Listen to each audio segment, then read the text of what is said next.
میرے وہ نادان بھائی اور بہنیں جو کریم اللہ کی رحمت سے مایوس ہو کر کہتے ہیں کہ اب میری توبہ کا کیا فائدہ۔ تمہیں اندازہ نہیں میں کتنا بڑا گنہگار ہوں، تمہیں معلوم نہیں کہ کس قسم کے گناہ کرتا رہا ہوں، میں تو بہت برا ہوں، یہ توبہ تو نیک لوگوں کے لیے ہے، اور میں بار بار کوشش بھی کر چکا ہوں، مجھ سے نہیں ہوتا، اور میں اس بارگاہ میں جاؤں بھی تو کس منہ سے جاؤں؟ میں نے تو ساری زندگی گناہوں میں برباد کر دی ہے، اب وہ مجھے کیوں قبول کرے گا، وہ مجھے کیوں معاف کرے گا؟ میں تو اس کی بارگاہ کا بہت بڑا مجرم ہوں۔ میرے نادان دوست، اس کی رحمت کا موازنہ دنیا والوں سے نہ کر۔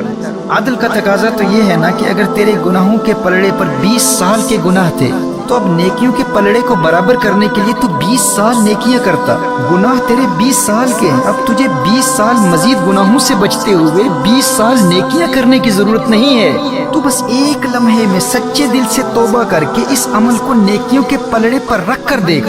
تیرا کریم رب تیری ایک لمحہ کی توبہ کے ذریعے تیرے ترازو پر گناہوں کے پلڑے سے 20 سال کے گناہوں کو غائب کر دے گا۔ تو نے 40 سال گناہ کیے، اب ان گناہوں کو مٹانے کے لیے 40 سال نیکیوں کی ضرورت نہیں۔ تیرا کریم اللہ ایک لمحے کی توبہ سے 40 سال کے گناہوں کو تیرے نامہ اعمال سے مٹا دے گا، اور ایسا مٹائے گا کہ نبی کریم صلی اللہ تعالی علیہ وآلہ وسلم نے ارشاد فرمایا، جب بندہ توبہ کرتا ہے تو اللہ تعالیٰ اس کی توبہ قبول کرتا ہے، اور جن محافظ فرشتوں نے اس کے گناہ لکھے ہوتے ہیں اللہ انہیں اس کے تمام گناہ بھلا دیتا ہے، فرشتے سارے گناہ بھول جاتے ہیں، اور زمین کے جس مقام پر اور آسمان کے نیچے جس جگہ اس نے وہ گناہ کیے تھے اللہ اس جگہ کو بھی اس کے گناہ بھلا دیتا ہے، تاکہ یہ بندہ قیامت میں اس طرح آئے کہ مخلوق میں اس کے خلاف ایک بھی گواہ نہ ہو۔ اور سنن ابن ماجہ کی حدیث ہے، میرے آقا صلی اللہ علیہ وآلہ وسلم نے ارشاد فرمایا، التائب من الذنب کمن لا ذنب لہ، گناہوں سے توبہ کرنے والا ایسا ہے جیسے اس نے کبھی کوئی گناہ کیا ہی نہ ہو۔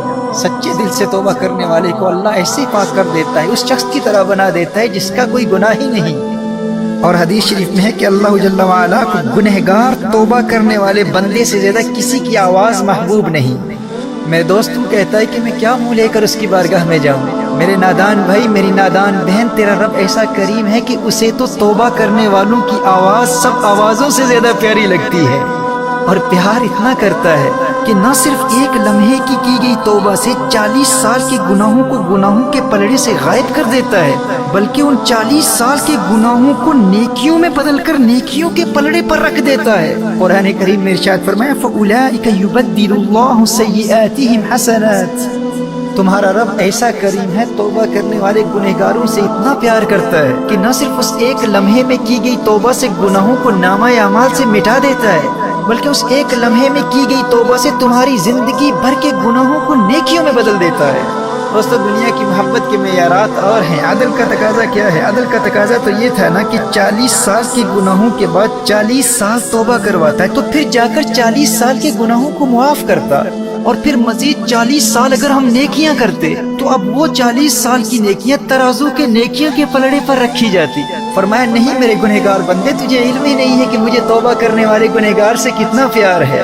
تو نے 40 سال مجھے ناراض کیا، 40 سال میری نافرمانی کرتا رہا، 40 سال گناہ کرتا رہا، اب بس ایک لمحے میں توبہ کر لے، میں تجھ سے اتنا پیار کرتا ہوں، اب نہ صرف وہ 40 سال کے گناہوں کے پلڑے سے غائب کر دوں گا، بلکہ انہی 40 سال کے گناہوں کو اٹھا کر نیکیوں کے پلڑے پر رکھ دوں گا۔ میرے دوستو، توبہ سے دور نہ بھاگنا، سچی توبہ سے پیار کر لو۔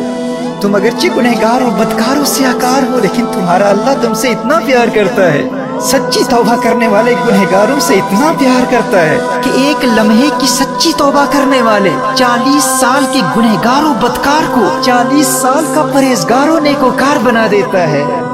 فرمایا، یا ایھا الانسان ما غرک بربک الکریم، اے نادان انسان، آخر کس چیز نے تجھے تیرے کریم رب کی بارگاہ سے دور کر دیا؟ تو اس کریم کی بارگاہ سے بھاگتا پھرتا ہے جو تجھ سے اتنا پیار کرتا ہے۔